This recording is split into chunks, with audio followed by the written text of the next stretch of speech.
Hey guys, welcome to Daily Screen. Yap, akhirnya kita sampai ke segmen daily review lagi. Kali ini gue mau rekomendasikan film yang cukup membekas di hati gue dan gue sangat suka dengan film ini. Nggak tayang di bioskop-bioskop Indonesia dan beruntungnya aplikasi streaming Klik Film ini berhasil membawa film ini ke Indonesia. Dan gue sebenarnya cukup menunggu dan tahu dengan project film ini, dan akhirnya gue senang bisa nonton legal di Indonesia lewat layanan streaming Klik Film ini. So buat teman-teman yang penasaran silahkan deh cek, karena di Klik Film tuh gue sukanya ada film-film yang level festival yang nggak ada di situs-situs ataupun bioskop Indonesia, itu masuk lewat layanan streaming Klik Film ini. Kemudian juga film-film ringan, film-film mainstream, box office, semuanya ada di sini. Kalian silakan cek aplikasinya. Tapi sekarang mari kita fokus lagi dengan film IO ini yang juga salah satu premier di Klik Film. IO ini bukan film tentang manusia. Kalau biasanya kita menceritakan film-film perjalanan manusia, bla bla bla, biografi. Nah, ini justru perjalanan keledai. Kita akan mengikuti dari awal film sampai ke akhir, akan merasakan gimana perasaan keledai ini ketika lepas dari orang yang dia sukai dan ia anggap sebagai tuannya gitu ya. Dan gue cukup suka dengan film ini karena kita dibawa untuk merasakan gimana sih sedih, bahagia, dan juga menegangkannya dari kacamata seorang keledai yang berpindah-pindah tuan ini guys. Film IO disutradari oleh Jerzy Skolimowski. Buat teman-teman yang gak kenal dengan nama ini, pasti kalian ingat dengan adegan di Avengers Assemble di tahun 2012. Tepatnya ketika adegan pertama kali kita melihat Black Widow di film ini dan ia menendang seorang jenderal dari Rusia. Nah, jenderal itu yang menyutradarai film IO ini. Ternyata dia ini adalah sutradara yang mengharumkan nama Polandia di era-era tahun 60-an gitu ya.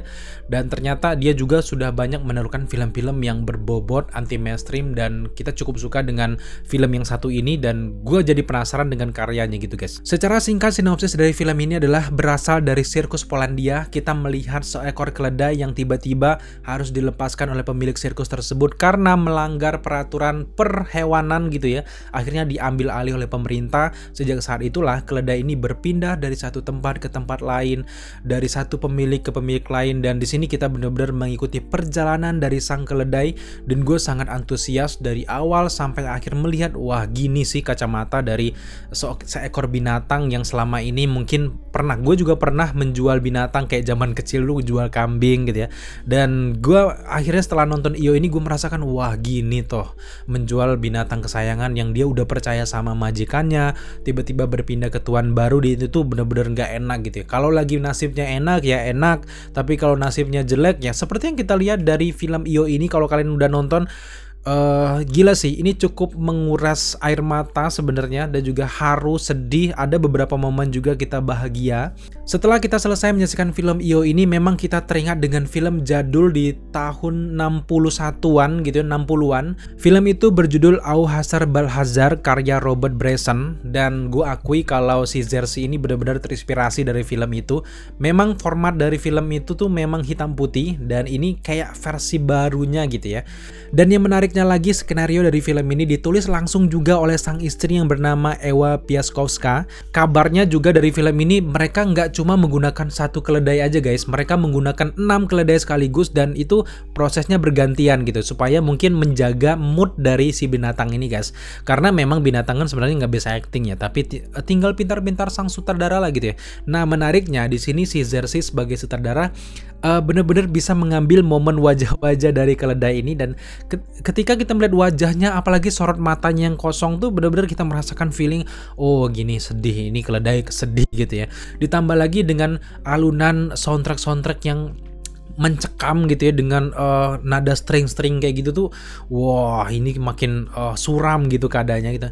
Secara keseluruhan film ini sebenarnya bukan untuk anak-anak karena ada beberapa adegan kekerasan gitu. Kita juga bukan hanya melihat perjalanan dari keledai cuman egle-egle gitu sampai akhir, tapi di setiap momen keledai ini selalu memberikan cerita dari, misalnya dia berpindah dengan pemilik satu. Nah, kita akan melihat cerita dari pemilik satu ini berpindah lagi ke pemilik dua. Kita akan melihat bagaimana cerita dari sang pemilik tersebut, sampai kita di situ melihat bagaimana perjuangan orang-orang demo sampai si keledai ini dibantai oleh banyak orang, salah satu pendukung hanya gara-gara keledai ini memakai jersey pendukung si B gitu. Gambarannya kayak gitu, kita nggak mau terlalu spoiler. Dan itu adalah momen-momen sedih, haru, bahagia, dan salut dengan keledai ini. Gue merasakan hal itu guys, meskipun memang dari wajah keledai ini nggak bisa acting kayaknya ya, karena binatang gitu ya. Tapi dari pengambilan mimik wajah dari keledai ini dan juga beberapa karakter-karakter yang hadir mendukung, terutama si wanita yang dianggap sebagai majikan bagi sang keledai, itu benar-benar dalam bener guys. Kita semua orang pasti relate, apalagi kalian yang memelihara kucing di rumah pasti sangat relate dengan kejadian antara perpisahan antara si gadis yang bener-bener sayang dengan keledai ini tiba-tiba harus berpisah. Itu wah, sedihnya bukan main gitu guys. Nah itu menurut gua film ini memberikan pengalaman spiritual dan juga kita benar-benar merasakan deepnya hubungan antara si manusia dan juga keledai, dan juga bagaimana perasaan keledai yang ternyata bisa juga bermimpi, bisa juga berekspektasi, berimajinasi, dan kita benar-benar dibawa melihat sosok berbeda dari seekor binatang. Dan gue yakin bahwa setelah kalian nonton film EO ini, kalian punya rasa kepedulian yang lebih tinggi lagi dengan binatang peliharaan kalian, bisa itu ayam kalian, kambing kalian. Dan ya pada akhirnya gue sangat suka dengan pengalaman gue menyaksikan film EO ini. Jadi punya pesan moral tersendiri, pengalaman dan juga experience yang tersendiri, penggabungan antara chemistry, acting para karakter, termasuk juga dengan keledainya, penggabungan kolaborasi antara sinematik dan juga scoringnya. Menurut gue paket yang sempurna untuk film ini, sehingga film ini cukup layak untuk masuk ke nominasi-nominasi dari ajang-ajang festival film gitu, karena punya daya tarik yang berbeda daripada film-film lainnya guys. So dari review kita memberikan skor untuk film EO ini adalah 8 dari 10. Nah buat teman-teman yang penasaran dengan kisah perjalanan keledai ini, silahkan kalian saksikan film EO ini, sekarang sudah tersedia di aplikasi streaming Klik Film. Oke guys, itu aja mungkin review kita kali ini. Nantikan terus review-review selanjutnya, baik itu film bioskop, film layanan streaming, hanya di channel ini. So buat teman-teman mungkin yang suka dengan konten seperti ini, jangan lupa dukung kita dengan cara subscribe, like, komen, dan share, serta jangan lupa juga untuk nyalakan notifikasi agar kalian mengetahui apabila kita mengupload video setiap harinya. Thank you guys, dan sehat selalu.